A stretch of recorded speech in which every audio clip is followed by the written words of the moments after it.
गपोड़ी बहू। उमा जी की बहू पिंकी को गप्पे मारने की बहुत आदत थी। वो जब भी किसी के बारे में बातें करती तो बड़े बड़े गप्पे फेंका करती। आसपास के सब लोगों को पता था कि पिंकी बहुत बड़ी गपोड़ी बाज है। लोग उसकी बात पर विश्वास नहीं किया करते थे, लेकिन हाँ, उसकी बातें सुन सुनकर हंसते बहुत थे। अरे बहू, पड़ोस वाली शर्मा जी है ना, उनकी बेटी का जन्मदिन है, तुम भी चली जाना। ठीक है मम्मी जी, ये तो बता दो गिफ्ट में लेकर क्या जाना है। अरे लेकर क्या जाना है, 250 का लिफाफा दे देना, बस काफी है। अरे मम्मी जी, अच्छा लगेगा क्या? पड़ोसी हैं हमारे, हमें कुछ बड़ा लेकर जाना चाहिए। अरे बहू, इतना काफी है। जानती हैं आप, मेरे मायके में जब पड़ोस में किसी की बर्थडे होती थी ना, तो मम्मी कुछ ना कुछ गोल्ड का ही देकर भेजती थी। पड़ोसी के बर्थडे में सोना? कैसी बातें करती हो। और नहीं तो क्या, आपकी तरह थोड़ी ना लिफाफा पकड़ा दिया। पिंकी शर्मा जी की बेटी के जन्मदिन में चली जाती है। अरे आज तो बड़ी सुंदर लग रही हो साड़ी में।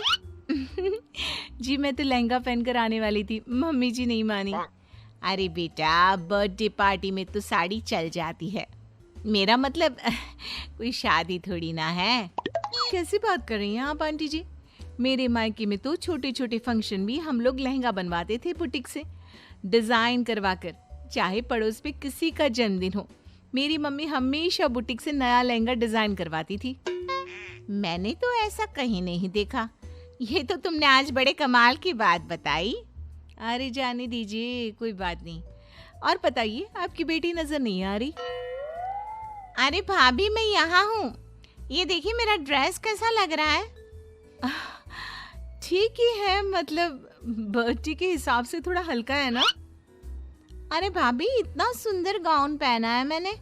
मैं ना शादी से पहले अपने बर्थडे पर हमेशा जरी वाला लहंगा पहना करती थी, यही मैं तुम्हारी मम्मी को भी बता रही थी। इसके बाद केक काटने का प्रोग्राम शुरू होता है। सब लोग इकट्ठे हो जाते हैं। शर्मा जी की बेटी का केक देखकर पिंकी से रहा नहीं जाता। उसके अंदर का गपोड़ी बाज बाहर निकल कर आ जाता है। अरे इतना छोटा सा केक! अरे बेटा, मेहमानों के हिसाब से ही है, जितने लोग इतना बड़ा केक। आंटी जी, कम से कम 4 या 5 मंजिल वाला केक तो बनाना चाहिए था। आपकी बेटी का बर्थडे रोज रोज थोड़ी ना आता है। मेरे बर्थडे पर हमेशा पापा 4 केक बनवाते थे, सारे केक 4-4 मंजिल के होते थे।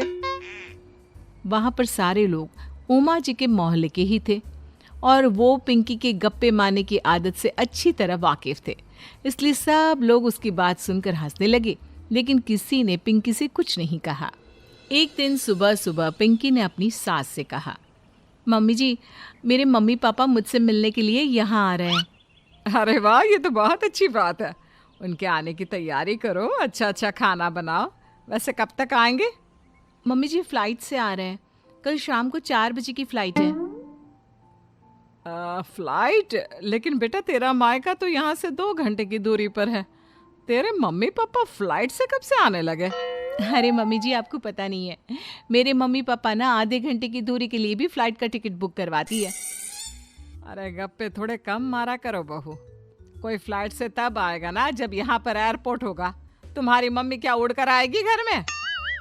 अरे हाँ मम्मी जी, मैं तो भूल ही गई थी। वो क्या ना, मेरे मम्मी पापा हमेशा फ्लाइट से ही ट्रैवल करते हैं, तो मेरे दिमाग से ही निकल गया था। अगले दिन पिंकी के मम्मी और पापा पिंकी से मिलने के लिए उसके घर आते हैं। आइए आइए जी, आपका बहुत बहुत स्वागत है। और समदन जी, हमारी बेटे की कोई शिकायत तो नहीं ना? ठीक से संभाल लिया है ना आपका घर? अरे मेरी बहू बहुत समझदार है, घर का काम बहुत अच्छे तरीके से करती है। बस थोड़ा ज्यादा बोलने की आदत है उसे, आपको परेशान करती होगी ना। बात तो आपकी सही है, उसकी थोड़ा ज्यादा नहीं बहुत ज्यादा बोलने की आदत है।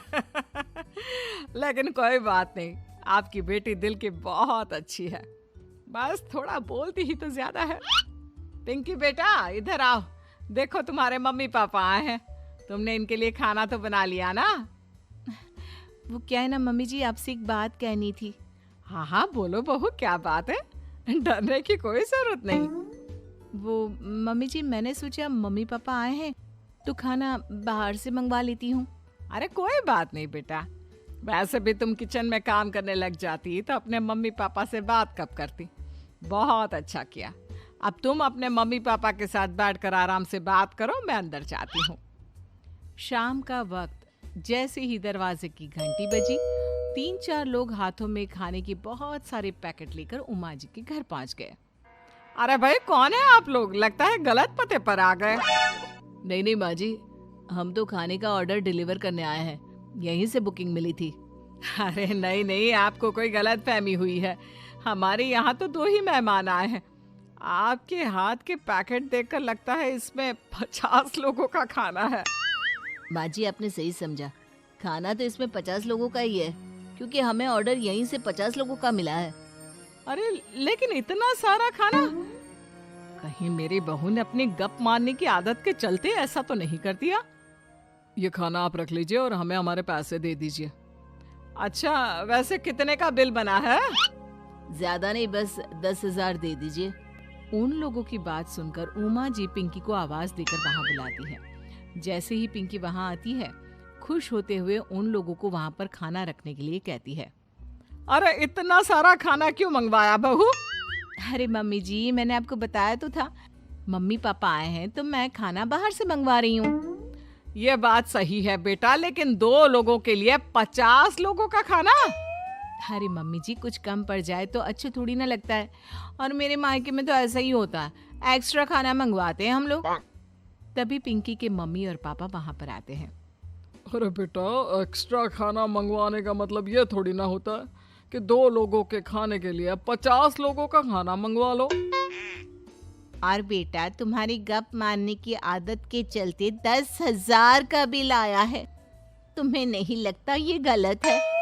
देखो बहू, बढ़ा चढ़ाकर बातें करना अपनी जगह, लेकिन इतनी बड़ी बड़ी फेंकना भी गलत है ना। पहली बात तो इतने सारे पैसे लगे, और दूसरी बात खाना वेस्ट होगा। आप लोग ठीक कहते हैं, मैं आज के बाद अपनी इस आदत को कंट्रोल करने की कोशिश करूंगी और अब से गप थोड़ी कम मारा करूंगी। पिंकी की बात सुनकर सब लोग हंसने लगे।